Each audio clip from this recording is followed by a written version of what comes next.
Welcome to Comic Power. I am your host, Comic Killer 72. Today we're doing a new segment called the Quick Flip. In comic book investing terminology, the quick flip normally means you have something for a very short period of time that you sell for a profit and had no intention of holding it for the long term. At my channel, I'm going to incorporate the phrase quick flip and make it mean promotions and quick descriptions of future programs. Think of it like what a trailer is to an upcoming movie. It's a coming soon promotion and just a little tease of what's to come. I was going to call it the Comic Power Quickie, but that has a sexual connotation to it, and this is a PG-13 channel, so quick flip it shall be, and we'll cover a lot of different topics in a short period of time. This is not a replacement for Wicked Wednesday or any other program. It's an addition. Okay, now that you understand, let's go ahead and get right into it. Summer movie blockbuster season is here, so that includes comic book movies. In the month of July, we have two. The first one is obvious, Spiderman Homecoming, which drops on July the 7th. This is Spider-Man's debut that's in the MCU, with British actor Tom Holland playing the title role. We got a cameo of this new Spider-Man in Captain America Civil War, and it was excellent. And all the trailer footage we have seen so far has been top-notch. Sony and Marvel have a deal that will have Spider-Man appear in the MCU in Civil War, Spider-Man Homecoming #1, Spider-Man Homecoming #2, in both of the Infinity War movies. Sony owns the rights to the character in movies, so they don't have to renew anything with Marvel unless they want to. But it would be wise of them to give Marvel creative control over this character going forward to get it right. Because under Sony's leadership, they gave us stuff like Topher Grace playing Venom, which is unforgivable. But anyway, enjoy this while it lasts and see Spider-Man Homecoming on July the 7th. Throughout the month of July, I will be talking a lot about Spider-Man, so look for a lot of programming based on that character. And he's celebrating his 55th year in comics this year, by the way. The other comic book movie coming out this month is going to be Atomic Blonde. This is an action spy thriller film starring South Africa's very own Charlize Theron. Atomic Blonde is based on characters from the graphic novel The Coldest City from 2012 from Oni Press. I don't know about you, but I consider graphic novels comic books, and Oni Press primarily makes comics, so I'm counting this. Miss Theron has played Furiosa in Mad Max and so many other roles. There's too many things to count. So have your popcorn ready for July 28th when this drops, and I'll give a link in the description on where you can buy the graphic novel. I know I promised a writer spotlight and I haven't done it yet. I promise it's coming. It will be a writer of Asian heritage. Just hold your horses. It's coming.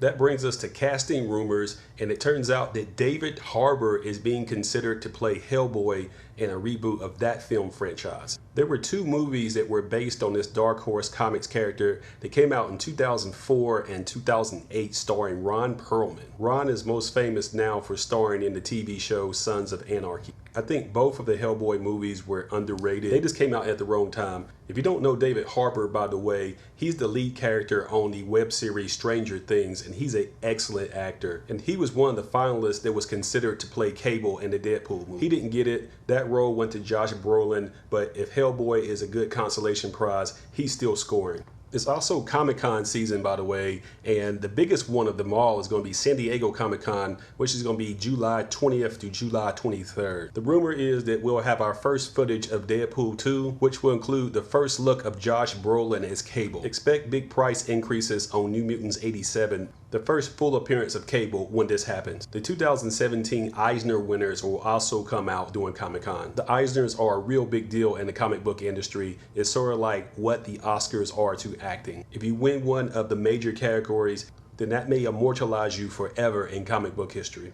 For example, Brian K. Vaughan has 13 Eisner wins in his career, and he's only 40 years old. He has 3 nominations this year alone, which include Best Continuing Series for Paper Girls, Best Continuing Series for Saga, and Best Overall Writer. So yeah, he would be comic book royalty. While we're here, I'm going to give you what I think are the top 5 single issues of 2017 so far. We're about halfway through the year, so I thought you would like to know what I think is the best so far.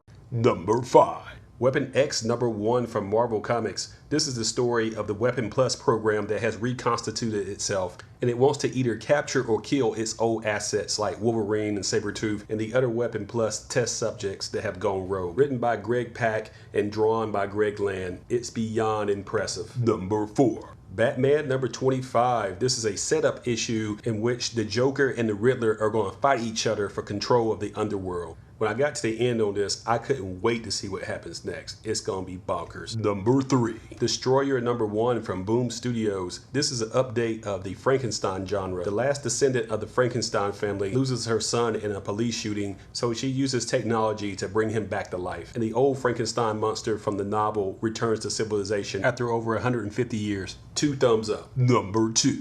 Exo Men of War number 1. In this reboot, Eric is trying to live his life on a foreign planet and he just wants peace, but it breaks out into war. And the sentient armor that he had discarded, he has to go back to just one more time. Matt Kent has taken over this title and he is a brilliant storyteller. He's the guy who created and wrote Divinity. Number 1. Of course, it's God Country, number 1 from Image Comics. It's the story of an old man with Alzheimer's who discovers an enchanted sword when a tornado hits West Texas. It restores his mind and helps him battle demons. But the god that lost the sword wants his sword back. This was number 1 of a 6-part miniseries, and I hope they continue this story. The whole miniseries was phenomenal.